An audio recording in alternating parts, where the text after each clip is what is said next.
Hollywood, California, Monday, November 2nd.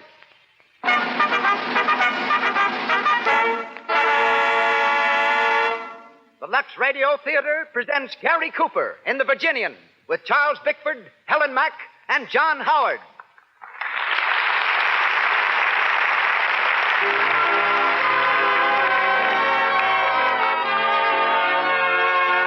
Lux presents Hollywood. Our stars, Gary Cooper, Charles Bickford, Helen Mack, and John Howard. Our guests, Sidney Skolsky, noted Hollywood columnist, and Richard Klein, physical trainer of picture stars. Our producer, Cecil B. DeMille. Our conductor, Louis Silvers. We wish you could all be with us tonight in our theater on Hollywood Boulevard, not only to meet our stars, but also the many other screen celebrities whom I see just beyond the footlights, awaiting the curtain of another great show. But wherever this hour finds you, a hearty welcome from Lux.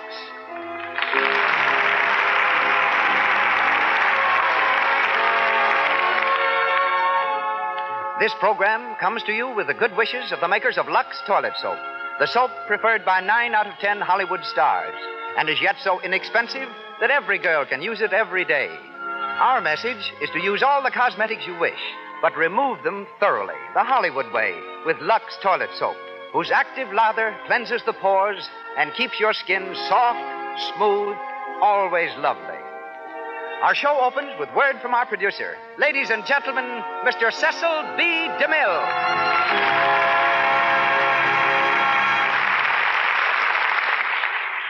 Greetings from Hollywood, ladies and gentlemen.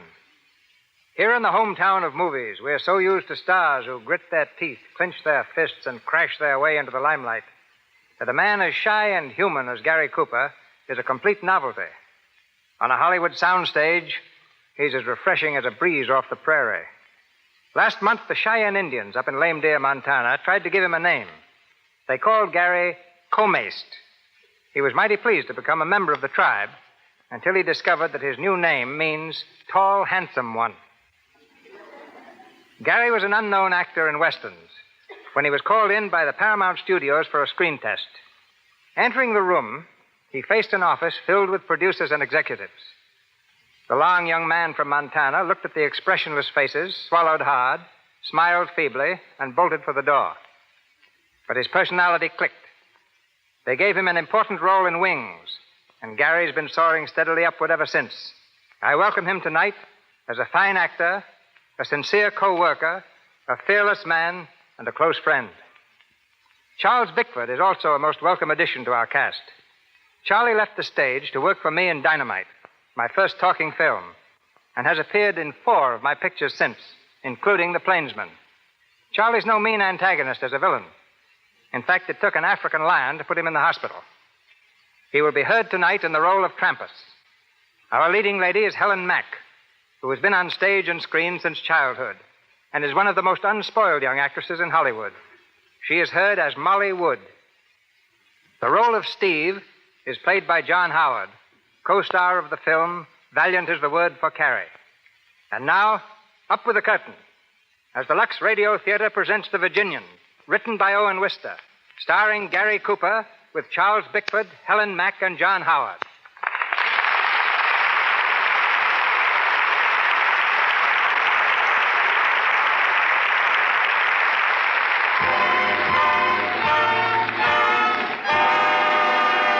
Wyoming, in the early 1900s. The dusty little town of Medicine Bow is humming with activity. And though it's only 10 o'clock in the morning, the Maverick Cafe is filled with a noisy, rowdy gang of cowhands, whooping it up on their one day off. From the street comes a tall, quiet-spoken young cowboy, known to his friends as the Virginian. As he steps up to the bar, he gets a loud welcome from an old pal, Steve. Hey, you gall-dang mangy soup-fed buzzard, who are you passing by? Steve! Nobody else but. Well, Steve, you ornery low-down cousin to a bald beaver. What in blazes you doing here? Oh, nothing special. Blew into town about a week ago. Well, I'm sure glad to see you, Steve. Say, it must have been 4 years since we was riding together. 4 years or more. Yes, sir. Say, I heard about you being made foreman over at the Box X Ranch. It kept me laughing for a week. Yeah? Well, what have you been doing? All the same as usual. Working some and playing some. Mostly playing. You no good, Weasel. You're just the same as always. Ain't no account to nobody nowheres. Ain't you ever going to settle down? Me? Say, what for? Buenos dias, senor. Oh, hello, Nina. How are you? Muy bien. Hey, let me introduce you to an old pal of mine. Oh, hello. Morning, ma'am. He's very handsome, no? Hey, just a minute. Sure, he's a real lady killer, Nina. Si. Hey, you better watch out for this hombre, ma'am. He's a low-down, double-barreled liar. Don't you believe a word he says? Oh, yeah? Hello. What's the argument, boys? Oh, hello, Trampers. Step right up and join in. I don't know what it's all about, Nina, but whatever it is, I can settle it fair and square. No. In my favor. When'd you get in, Trampers? Just blow it in to beat your time with this lady. Come on, Nina, I'll buy you a drink. But, senor, I am with this gentleman. You mean you were with him? Come on. No, stop. I want to stay here. Hey, I ain't arguing with you, sweetheart. I'm telling you. No, let me go. Wait. There ain't no argument, Trampus. We're getting along just fine. Not that it's any of your business. Who's talking to you? I'm just telling you. Yeah? Well, when I want to know anything from you, I'll let you know, you long-legged son of a... Wait a minute. If you want to call me that, smile. You're getting mighty touchy, ain't you? About some things. You better be leaving, Trampus. Sure. Come on, boys. I'll trim the hide off you in a game of stud. Say, I wouldn't mix it done with Trampus if I was you. Trampus and me just don't mix at all. Hey, where's the Virginian? Somebody want me? Hey, Nebraska. Here. Oh, hello, boss. Say, the Wyoming special can't get through to the station on account of them cattle blocking the right of way. All right, I'll tend to him. Come along, Steve. Sure. I'll help you clean them up.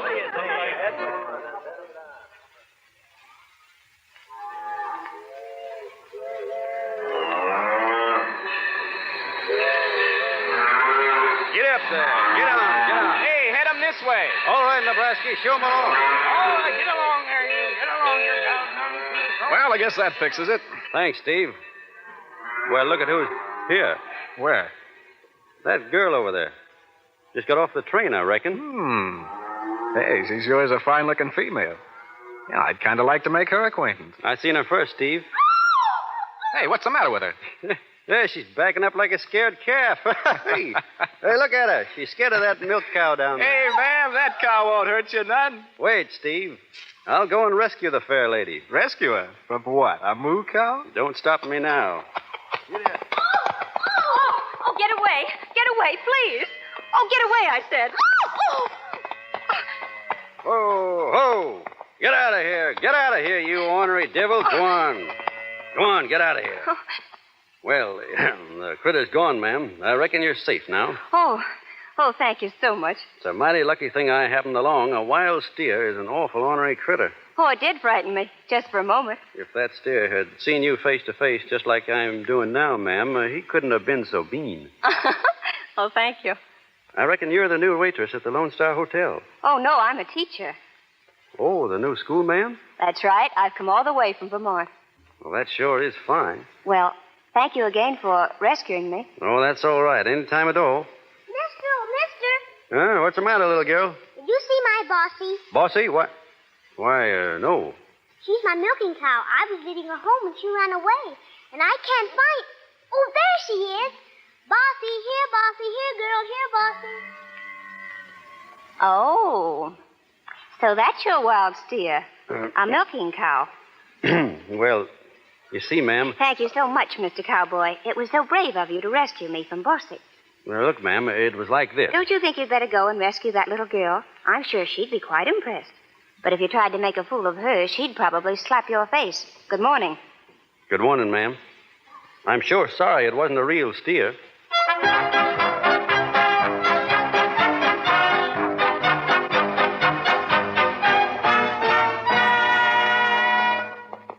My Lulu gal's a daisy. She wears a big white hat. And I'll bet your life when I'm in town. Easy, boy.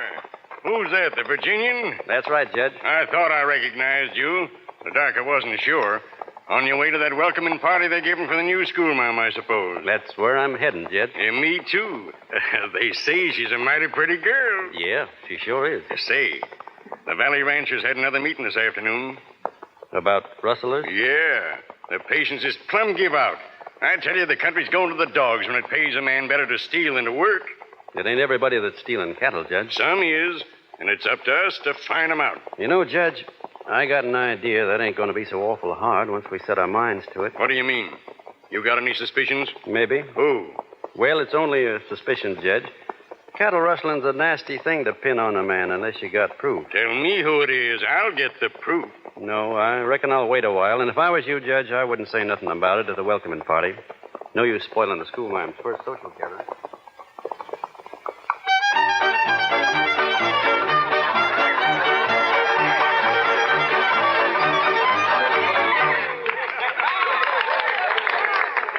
Well, I guess this is where we wash up, Tramper. Yeah, Sure sounds like a good time in there. sure does.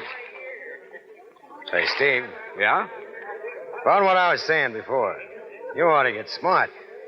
Cow punching ain't no way for a fellow like you to make a living. I know it, Tramper. A cowhand's dumber than a locoed steer. Freeze all winter and bake all summer. And for what? $30 a month in keep. Sure. Making money's easy if you know how. And if you're smart. Well, what's on your mind, Tramper? Nothing I want to talk about now. Well, that's when. See me tomorrow. I think you'll be interested. Hello, Steve. Oh, hello. Why, I thought you was going to wait for me tonight. Oh, you was late and Trampas dangled by, so I sort of come along with him. Well, you ain't very choosy about your company. Maybe you'll explain what you mean by that. Nothing, Trampas, nothing. But maybe I ought to compliment you, Trampas. You got so many calves this year. I reckon it keeps you all wore out branding them. You're liable to talk yourself into a heap of trouble, my friend. Since when was I your friend, Trampas? All right. That suits me. See you later, Steve. Yeah, Well, Steve, how about circulate around to the dance? sure. Come on, let's go in.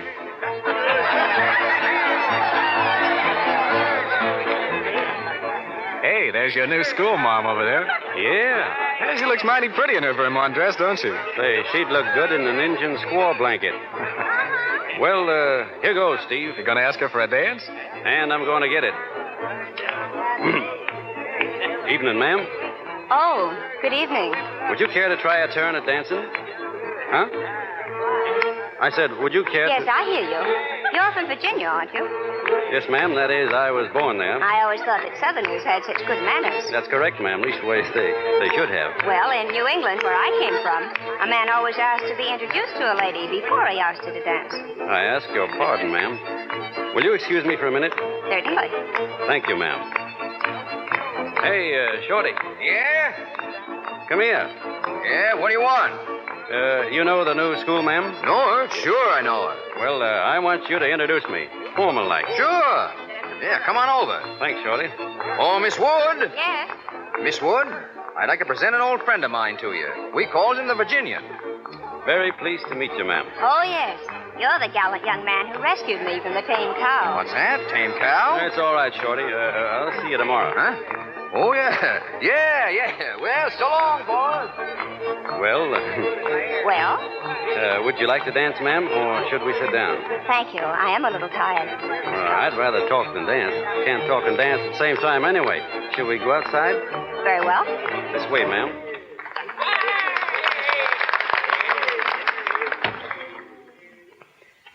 Nice and quiet out here.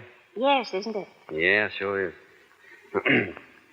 Miss Wood, there's something I'd like to say to you. Do you mind if I say something first? No, ma'am. I suppose you feel very proud of yourself for what you did the other day. Yes. No, ma'am. Well, you ought to be ashamed of yourself. No, ma'am. Yes, ma'am. Is that all you can say? Yes, ma'am. No, ma'am. Well, I don't think you're a bit funny. Yes, ma'am. Stop it. Well, that's better. Now we're going to get along fine. You said you had something to say to me. Well, I reckon you said it already. I was just going to apologize to you on account of acting up like I did about that cow. Oh, I see. Now that's all over, and we've been formally introduced and all.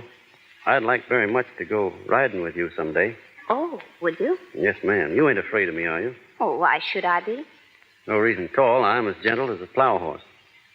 And I'm powerful, interested in education. Oh, then I do hope you come to some of my classes. I have several little boys just your age. I'd sure be proud. Only I don't reckon I could get away from work to go to school right now. Oh, but you could get off to go riding. Yes, ma'am. All right. Thank you, ma'am. I'll be calling for you up at the schoolhouse.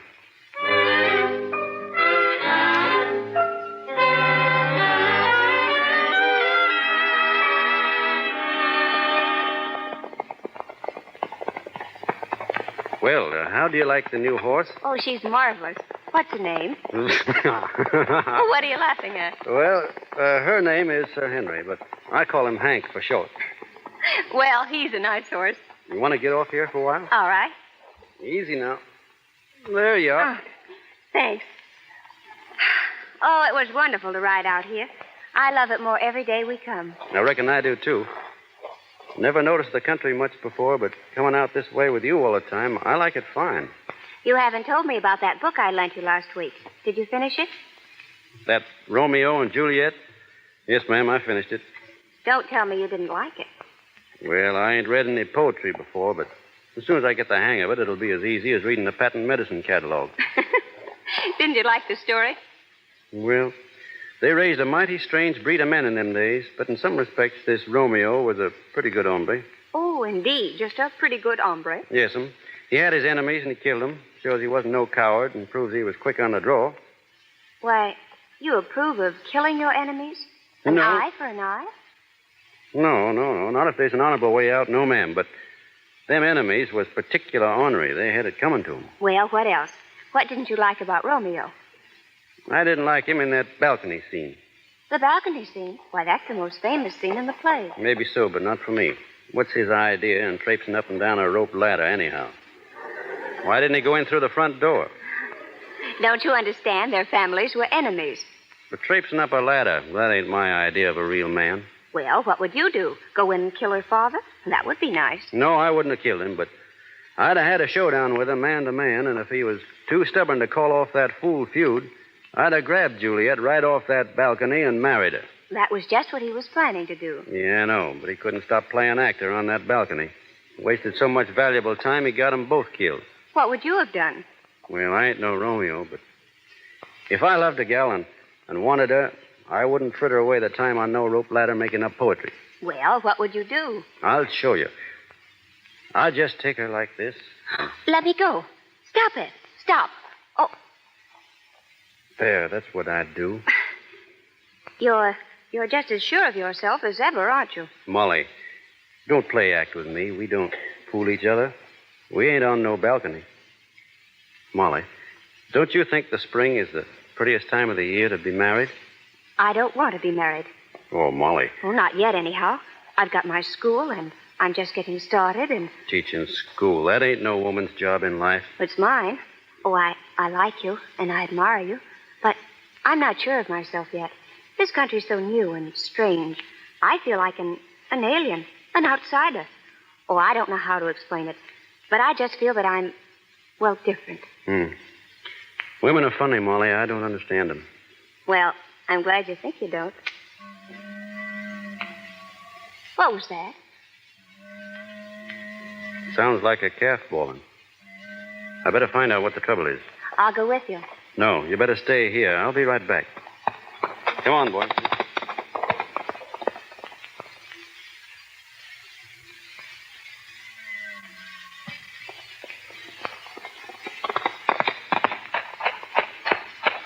Hello, Steve. Oh, hello. I didn't know you was coming up this end of the range. Oh, I'm just kind of drifting around. I just been putting a monogram in a couple of strays. Yes, so I noticed. Steve, there's no use talking around things. You've been putting Travis's brand on somebody else's calf. Well, what about it? That's rustling, Steve. Oh, what's a few calves more or less to a man that's got thousands? I'm sick of nurse-baiting somebody else's cows around for no more than enough to keep you on smoking tobacco. Don't talk that away, Steve. You and I done a lot of loco things together. But there's some things that ain't only loco, they're plumb wrong. Now you take life too seriously. This whole country's taking things more seriously. I ain't trying to lecture you or play Sunday school on what's right or wrong, but the ranchers around here are plumb sick of having their herds trimmed out, and there'll soon be posses out with ropes on their saddles. Well, I'm carrying a nice limber one to make it easy for them, if they catch me. You blamed hard-headed fool. Well, what are you going to do? Turn me in? Nobody's talking about that. I reckon I couldn't be sore at you no matter what you did. But listen, Steve. You and I have been friends too long to find ourselves lined up on opposite sides in anything like this. Oh, shucks. How do I know what I'm going to do? This country's getting too civilized, too solemn. Yeah, I got a notion I'll be moseying out to the gold fields or someplace. No need you leaving, Steve. You know, you can stay on here as long as you want. Just so you don't do nothing crazy. And if I do? We ain't going to talk about that. Not till the time comes. Only I'm just hoping the time never does come.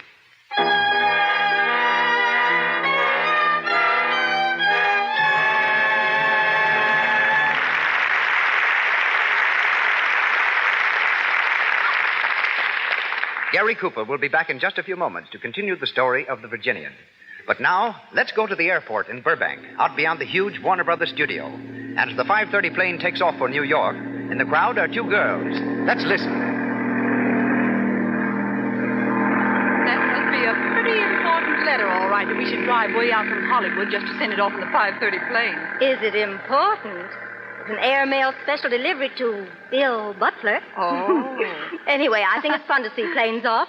A lot of other people do, too. Look at the crowd. What? Well, they're not looking at the plane. No? Look at those mics and lights over there. Oh. They must be shooting a picture. Yes. Isn't that Ann Southern? Yes, it is Ann Southern. Oh, doesn't she look like a million? Some snappy suit she's wearing. Some snappy complexion, too. I wish I had one like it. Ann Southern's complexion does look lovely. It will continue to look soft and smooth and clear because this youthful star protects it. She knows that enemy to good looks, cosmetic skin, comes when you're careless. Here's what this charming star says. Of course I use cosmetics, but I don't risk unattractive cosmetic skin. I use Lux toilet soap because then I know I'm safe. That's good advice for you. Lux toilet soap's lather is active. It removes every trace of dust and dirt, stale rouge and powder that might remain to choke the pores. It's when the pores are choked that tiny blemishes, a dull, lifeless look, enlarged pores tell you you're getting cosmetic skin. Remember, put Lux toilet soap on your shopping list. Buy for your complexion the same care 9 out of 10 screen stars use. Once again, Mr. DeMille. We continue with The Virginian, starring Gary Cooper, with Charles Bickford as Trampas, Helen Mack as Molly Wood, and John Howard as Steve.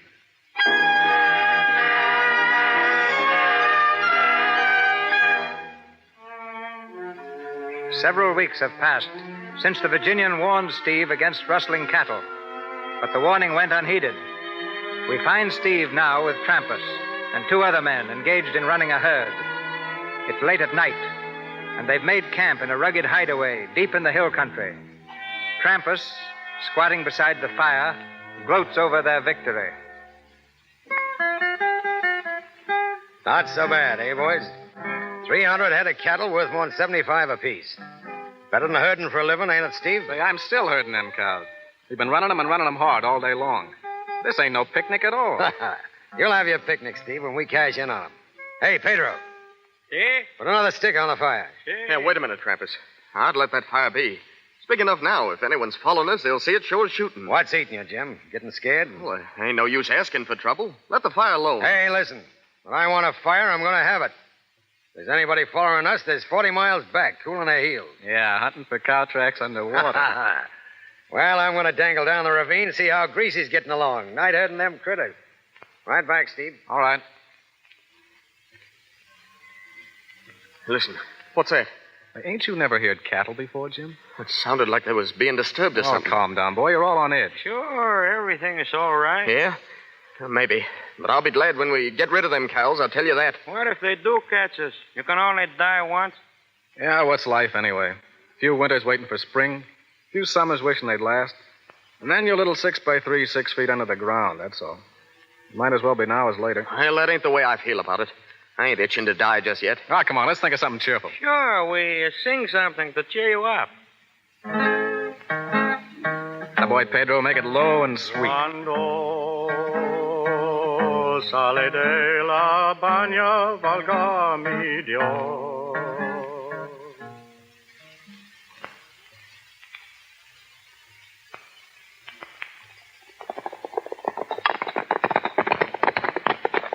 Whoa, boy, whoa. What's up, boss? Look down there. That fire. It's them. It's the rustlers. Easy now. The cattle must be down in that ravine. Nebraska, take 3 men and round them up. Sure. Shorty, you skid around to the north and come up on the campfire from there. Take Honey and Baldy with you, but leave your horses here. All set, boss. Judge, you stick with me. Okay. When I whistle, Shorty, you and your men close in. Yeah. Won't they be surprised down there? All right now? Spread out, everybody. And come in easy. We want to make sure we get them all on the first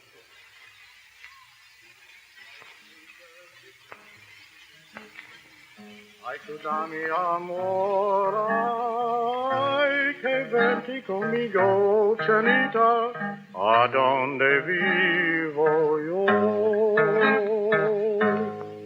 Atta boy, Pedro. I always liked that song. What was that?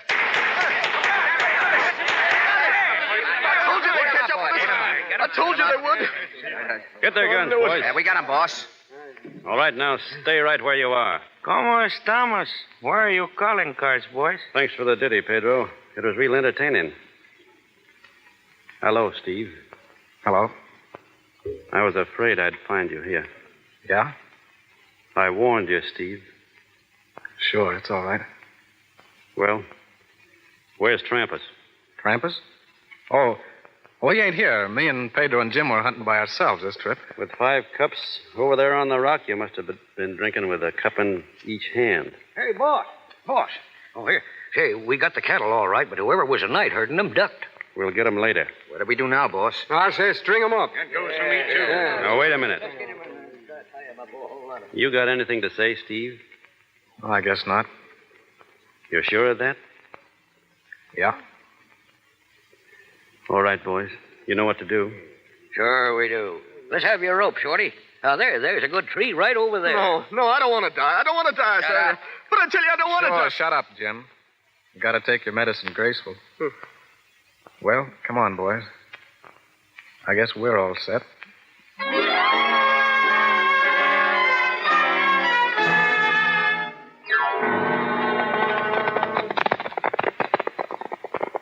Ain't you riding in with us, boss?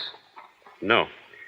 I'm staying here, Shorty. I got things to do and things to think about. I know how you feel. About Steve, I mean. He was my friend, Shorty. I know. He sure went game, though. Not a whimper out of him. He never even looked at me. Not once. He never said a word. I reckon he wanted to, boss. You see, when he was getting things ready, Steve gave me his gun. He said to give it to you, boss. To me? Yeah. There's a note that goes with it. He wrote it while he was waiting. Give it to me. Here it is. I can't see so good. Would you read it to me, Shorty? Sure. It says, "So long. I couldn't have spoke to you without playing the baby. Steve." Steve. Well, will you be riding in now, boss? No, you go along. I'm heading over to Lost Valley. What?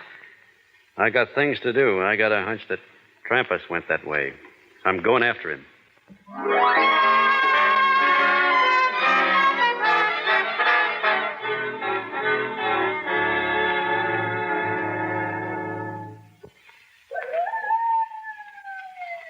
Keep your head down, Greasy. See?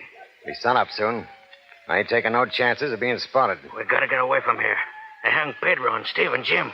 We gotta get away, Trampas. We'll make it all right. We gotta watch our step. Now, take it easy. We'll stay here till dark, then we'll head south. After that... Trampas. What's the matter? Trampas, look down there. Someone is coming. Keep low. Ha-ha. Well, if it ain't the Virginian. See, the Virginian. He's alone. Yeah. Hand me that rifle. Here. Out all by himself, eh? Looking for me.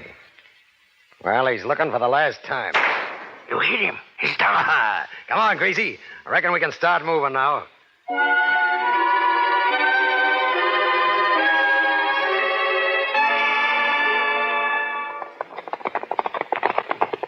Whoa!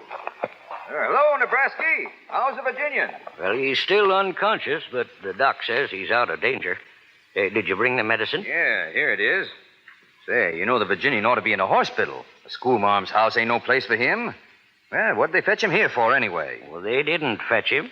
His horse brung him. Right over there to that door. His horse? Funny, ain't it? No, 'tain't funny. Say, he's been hanging around here so much the horse thought it was home. Shorty, did you bring the medicine? I got it right here, ma'am. Oh, thank you. No, you ought to get some shut-eye, ma'am. You look all wore out. Oh, I'm all right. I'm not a bit tired.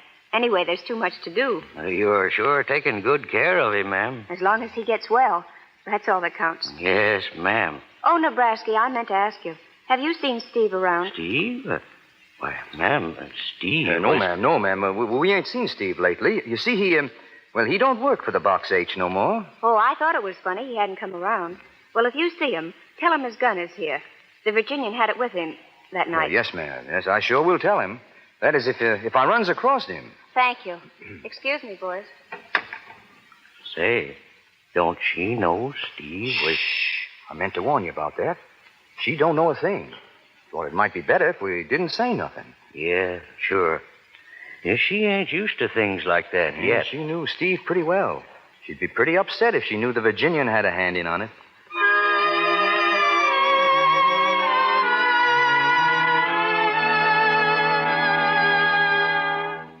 Well, how's the patient today? Oh, I've been up and around, Judge, feeling fine. Good boy. What's the doc say about you? All fixed. He says I can get out now any time. Only Miss Molly, she's been taking such good care of me, I kind of hate to leave. I can't say I blame you none. You know, there's been some talk lately down around the town as to how we all might be doing a little celebrating sometime this spring. Celebrating what? Oh, a wedding. You mean me and Miss Molly? How about it? Well, I wouldn't go putting no bets up if I were you, Judge. What's that? Not if I was you. You ain't getting married? Oh, I didn't say that. You said don't put up no bets. Sure. You know, it don't look so good for a judge to go around gambling on a pretty sure thing. I reckon it don't, son. Oh, morning, Miss Wood. Good morning. Just talking about you. Will you? Yeah, just this minute. Judge Henry, I wonder if you'd mind leaving us for a while. Why, no, ma'am. Certainly not. Just getting ready to leave anyhow. Thank you. Well, so long. So long, Judge. See you soon. Sure hope so. Morning, Miss Wood. Well, Molly. Why didn't you tell me? What's that? Why didn't you tell me? You knew I'd find out sooner or later. I reckon you're talking about Steve. I am. Well, I thought you knew, Molly. I didn't know. Not until this morning. Oh, it's horrible. Horrible. It had to be, Molly. You were there. Why didn't you stop it? You could have stopped it. No, you see, I was leading the posse. You? Yes. But Steve was your friend. It didn't make much difference then. Your friend. And you murdered him. Murder? What else can you call it? Molly, don't talk like that. It was hard enough. Don't make it any worse. Somebody had to do it, and I was in charge. That's our kind of law. Does your kind of law tell you to kill your friends? It ain't a question of friends or enemies. It's a question of right or wrong. I did what I thought was right, Molly. It was right. Do you think I'll teach my children to believe that? Do you think I'll help raise a new generation to approve of murder? Where you come from, they have policemen and courts and jails. We ain't got that. So when we have to, we do things our own way. I see it now. It's this life. It destroys every human feeling a person's got. It's destroyed you. It's made you cruel and ruthless and cold-blooded. Well, it won't destroy me. I won't let it. I'm leaving here just as soon as I can. Leaving, Molly? You don't mean that. I do mean it. Then you're leaving me, too. Yes, I'm leaving you, too. I'm leaving everything that's base and mean and ugly. Now, please get out and let me alone. Let me alone.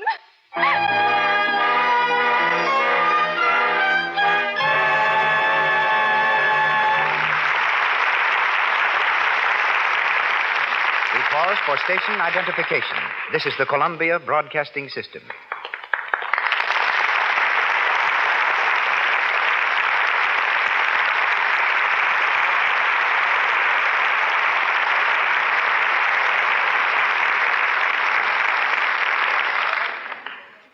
It's the pride of California that it produces bigger things than any state in the Union.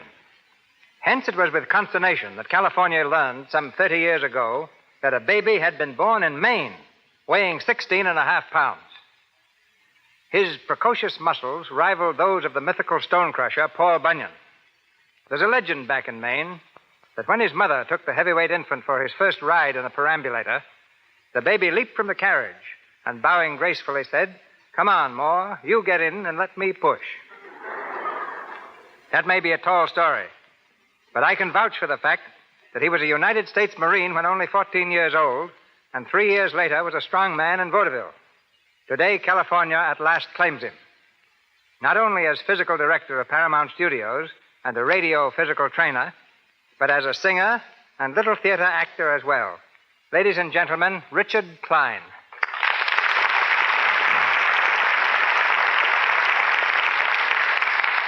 Well, thank you, Mr. DeMille. What would you like me to do? Sing, act, or give you a workout? I've heard you sing, I've seen you act, and I've thrown myself on your mercies in the gymnasium. Tonight is my turn. All right. I hope I can take it as well as you. Dick, Gary Cooper tells me that you're responsible for that educated fist he swings in The Plainsman. Gary's really one of the best boxers in Hollywood, along with George Raft, Sir Guy Standing, Jack Oakey, and, strangely enough, Ida Lupino. But I'm proudest of Gary. He's a real example of what regular exercise can do. Now, many people still believe that the life of a picture star is a round of parties, anything but a round of boxing. One of the reasons I asked you here is to correct that impression. Well, outside of farmers, none live a more regular, healthy life than film stars. It's a matter of necessity. If they didn't, they'd never be able to stand the strain. A well-balanced diet, plenty of sleep, and the proper exercises are absolutely necessary so they may give their best. You might be a little more explicit. Well, their taste in exercise varies. Carole Lombard and Claudette Colbert prefer tennis. Cary Grant and Randolph Scott go in for punching the bag. Bing Crosby and, incidentally, Mr. DeMille like the rowing machine. Gladys Swathout and Adolphe Monjou do lots of riding. And Marlene Dietrich and Mae West keep their famous figures by pedaling a stationary bicycle. I've been doing my darndest to get W.C. Fields inside of the gym, but he insists he gets all the exercise he needs juggling a half-dozen grapefruit every morning. My gymnasium, by the way, is one of the most historic buildings in Hollywood. It started out as a barn. Then in 1914, Mr. DeMille turned it into a studio. It was there that he made the first feature-length picture, The Squaw Man. Keeping fit has become so important in Hollywood that in the near future, every new player at Paramount will undergo a complete physical examination when signed. All of our executives will also be expected to report regularly. Take a tip from these famous people, ladies and gentlemen, and find time to exercise.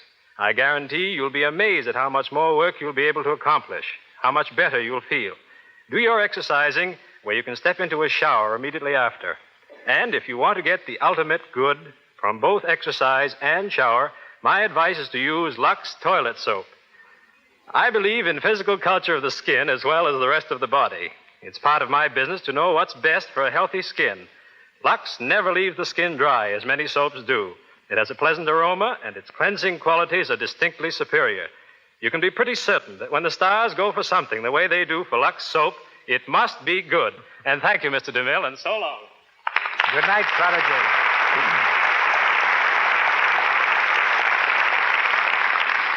And now, back to the Virginian, starring Gary Cooper with Charles Bickford, Helen Mack, and John Howard.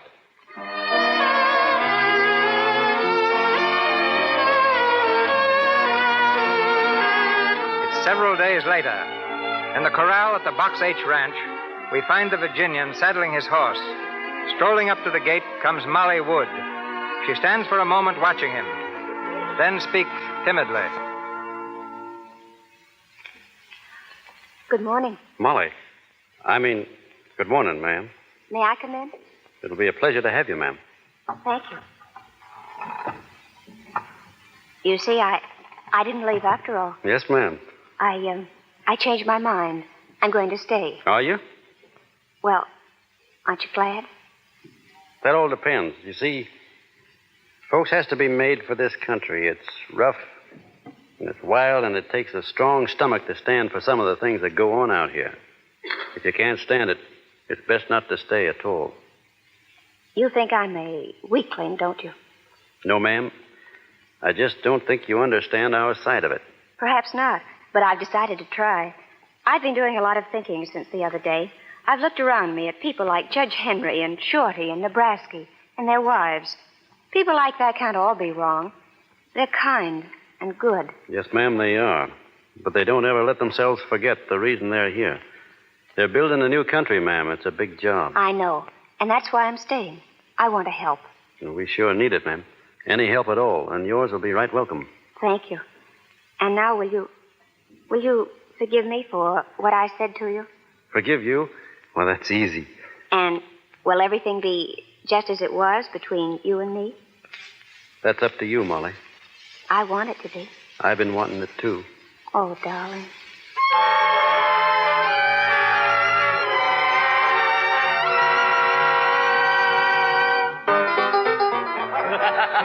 Hey, Joe. Joe. Oh, hello, Trampus. Ain't seen you around here for months. Yeah, I've been traveling. Set up around, Joe. Sure. Hey, Greasy, come and get it. Say, Joe, town's getting mangy with cowhands. What's up? Payday? No, a wedding. The Virginian's getting hitched to the new schoolmarm. The Virginian, huh? You'd think he would marry her. I heard she saved his life. Yeah, I do seem to recollect something about him being shot a while ago. Injuns, wasn't it? Yeah. Somebody plugged him in the back. You don't say. Too bad it didn't finish him for good. Come on, Greasy, drink up. Yes,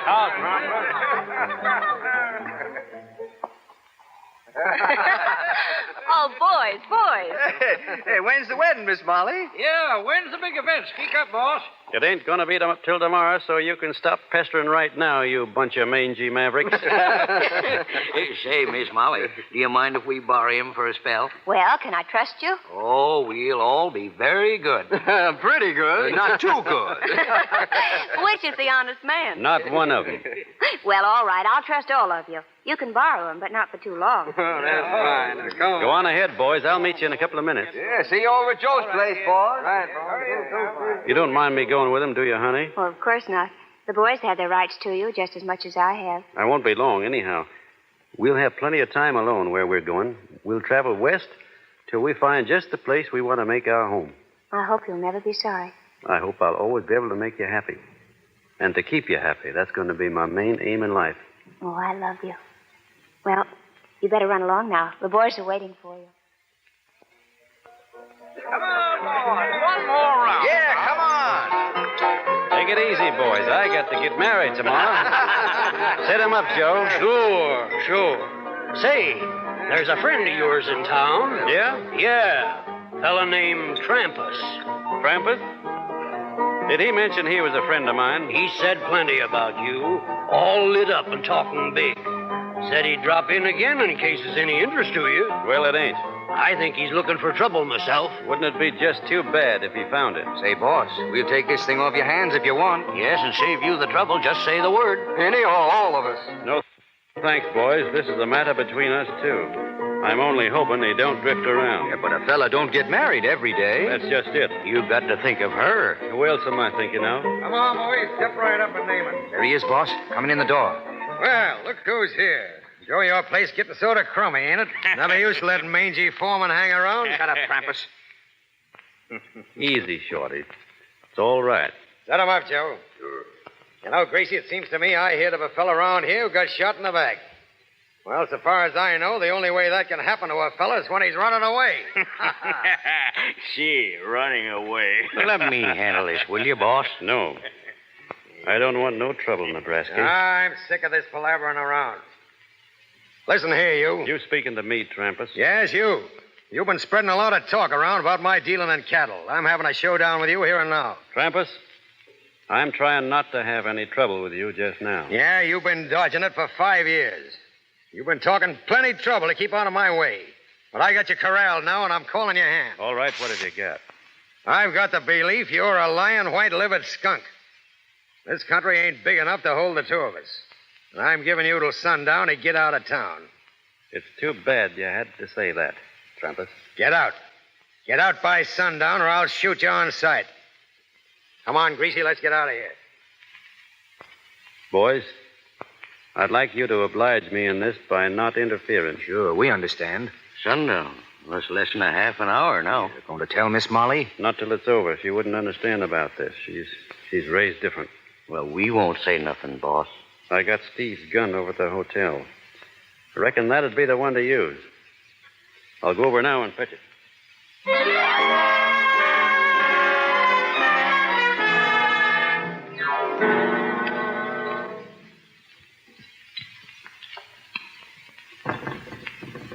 Come in. Oh, here you are. Sure, Molly. Oh, is things so terrible waiting for you? You heard about Trampas being in town? Everyone's talking about it. They say you've got to leave by sundown. I wanted to run out and find you, but I didn't. I waited quietly in my room. I'm sorry you had to be worried, Molly. What doesn't matter? Nothing matters except that you're here. Let's don't think about it. What shall we do now? Now? Nothing now. It ain't quite sundown yet. What? I know it's a heap worse for you. I wish you didn't have to wait alone. But it won't be for long.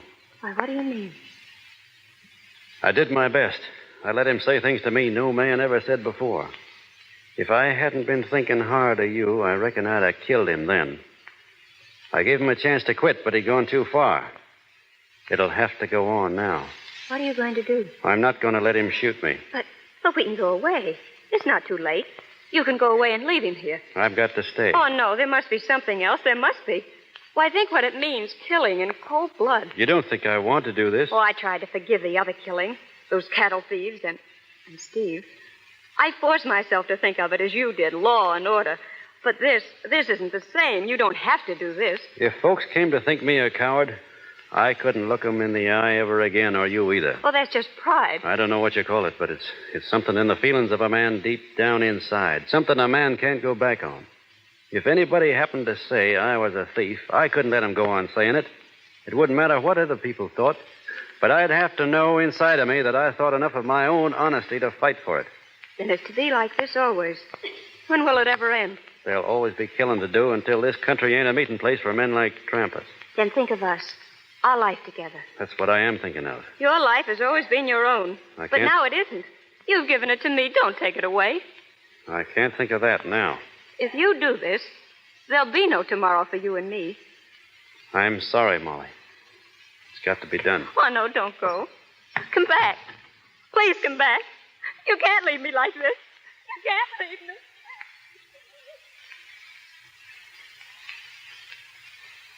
Hello, boss. Hello, Shorty. And it's sundown. Yeah? I just seen Trampas. He's in Joe's place. Yeah? I guess I'll take a walk down that way. Listen, boss. Stay on the sidewalk. You don't want to be stepping in one of them mud holes when you're taking aim. I'll be all right. I'll walk with you a piece. That is, if you don't mind. Of course not. Come on. Watch out for the loose boards, boss. This walk is full of them. I'll watch it.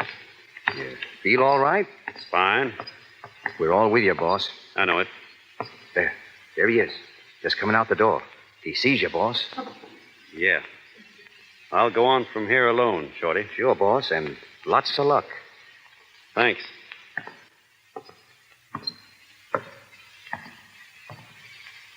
It's sundown, Virginian. I know it, Trampas. I warned you. Well, I'm waiting. You won't have long. Bossy, all right? You never touched me, Shorty. Oh, you got him, boss. He's deader than a cold mackerel. Yeah, I reckon he is. Where is he? Where is he? Oh, let me through. Please, please let me It's through. Miss Molly. Molly. Oh, you're safe. Oh, thank God it wasn't you. Thank God. It's all right, Molly. No need to cry. Don't ever leave me. Ever again. But what you said before about there not being any tomorrow, don't that count? Nothing counts except that I love you. Promise me you'll never leave me. Promise. Sure, I promise. But I still don't understand women, Molly.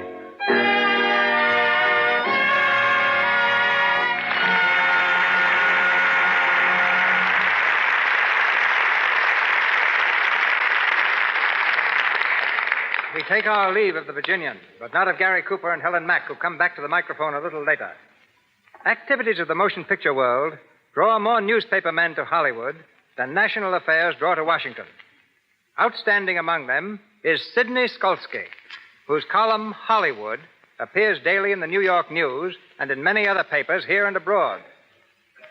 Formerly author of the column Tintype in the New York Sun and Behind the News in the Daily News, Sid has also been press agent for such dispensers of beauty as Sam Harris, Earl Carroll, and George White. He would probably be offended if I said he is the best-liked film reporter. Sid is a member of that resolute minority who believe in hewing to the line of news and letting the quips fall where they may. Ladies and gentlemen, Sidney Skolsky.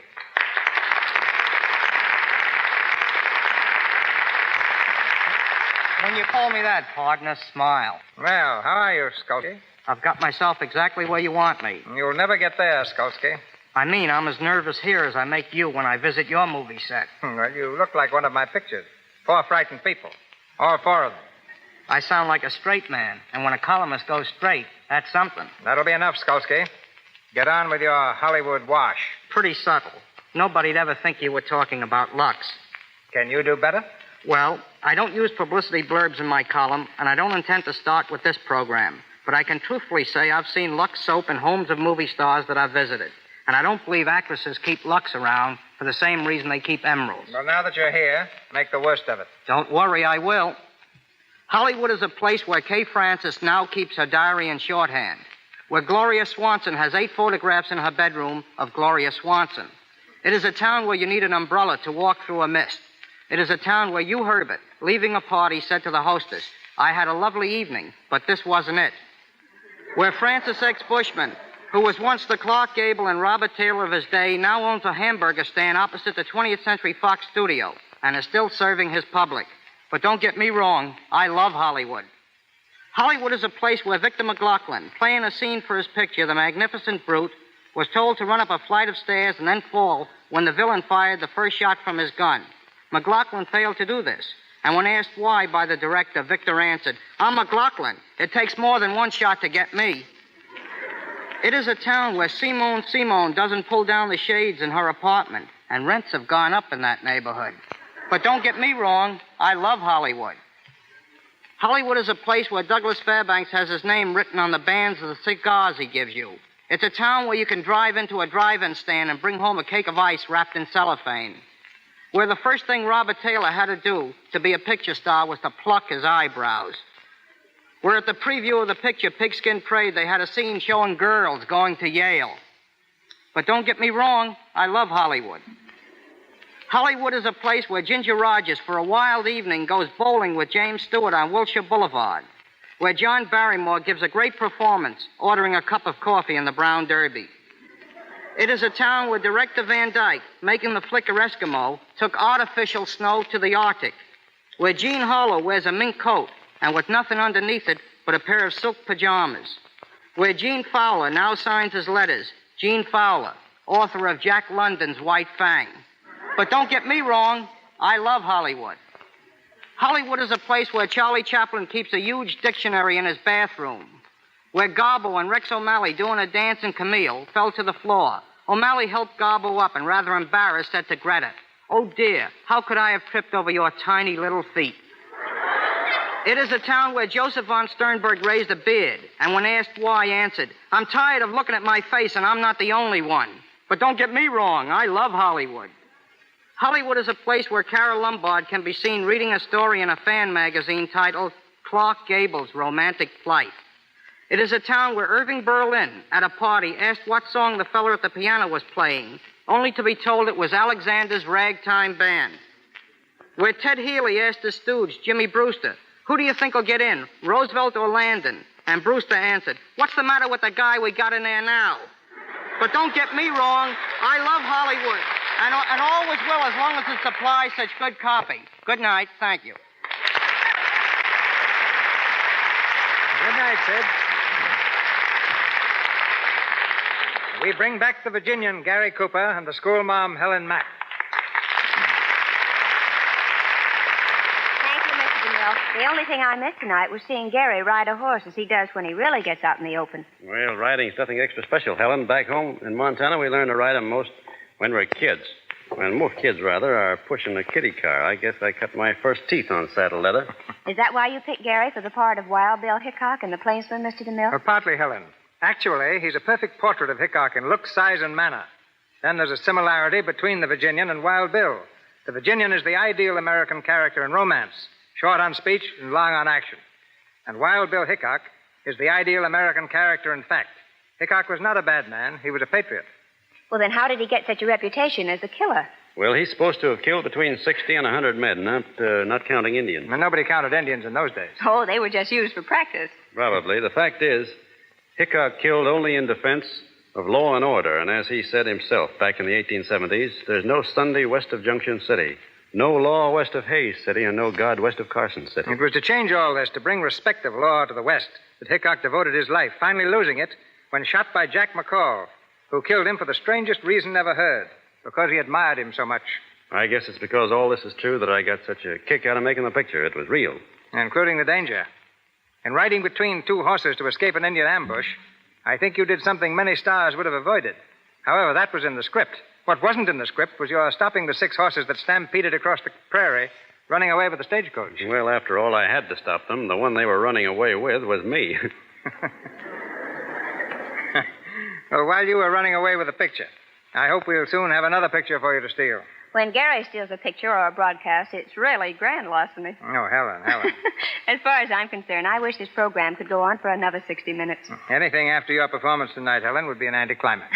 Then all I can add is that when it comes to radio programs and soap, give me Lux every time. They're both tops. I'll vote the same ticket and include you, Helen. Thanks, Gary. Good night, everyone. Good night. Good night, Helen. Good night, plainsman.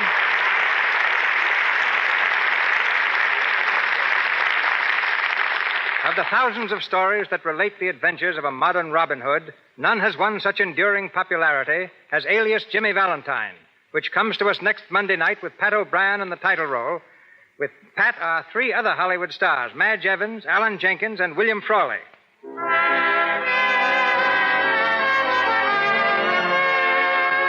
Our sponsors, the makers of Lux Toilet Soap, join me in inviting you to be with us again next Monday night when the Lux Radio Theater stars Pat O'Brien in Alias Jimmy Valentine with Madge Evans and an all-star cast. This is Cecil B. DeMille saying good night to you from Hollywood.